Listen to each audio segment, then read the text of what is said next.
নমস্কার সবাইকে। আজ আমরা চলেছি এক শান্তিপূর্ণ ও আধ্যাত্মিক যাত্রায় রামকৃষ্ণ মিশনের উদ্দেশ্যে। এই স্থানে শুধুই ধর্ম বা সাধনা নয়, রয়েছে শিক্ষা, সেবা ও মানবতার এক অনন্য মিলনক্ষেত্র। রামকৃষ্ণ মিশন প্রতিষ্ঠিত হয়েছিল 1897 সালে স্বামী বিবেকানন্দের উদ্যোগে। তার গুরু শ্রী রামকৃষ্ণ পরমহংসদেবের আদর্শকে ভিত্তি করে। মিশনের মূল আকর্ষণ হলো মন্দির প্রাঙ্গণ। এখানে নিয়মিত পূজা ও ধ্যান হয়, যা মনকে শান্ত করে। এই পবিত্র স্থানে প্রবেশ করলেই যেন এক অদ্ভুত প্রশান্তি অনুভব হয়। শুধু আধ্যাত্মিকতা নয়, এখানে রয়েছে আধুনিক শিক্ষার সুযোগও।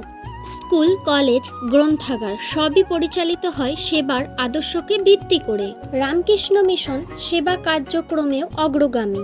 স্বাস্থ্য, শিক্ষা ও দুর্দশাগ্রস্ত মানুষের পাশে দাঁড়িয়ে চলেছে বছরের পর বছর।